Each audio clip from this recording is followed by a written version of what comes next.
Hey guys, good morning, welcome to our channel.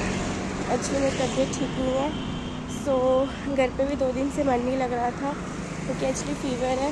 सो आज मैं अपनी क्लास के लिए आई हूँ, सो थोड़ा अच्छा लग रहा है। सो अभी मैं अपनी क्लास जा रही हूँ।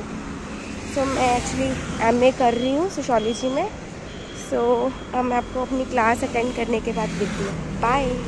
तो गाइस, मैं पार्क आई हुई हूँ, तो मेरा मन कर रहा था वॉक करने का। सो अब मैं सीधा अपनी क्लास से वॉक करने आ गई यहाँ पे, घर पे रेस्ट करके। सो अच्छा लग रहा है। सो इसी के साथ मैं अपना व्लॉग ख़त्म करती हूँ। Thanks for watching, like, subscribe, share my channel. Bye, good night, sweet dreams.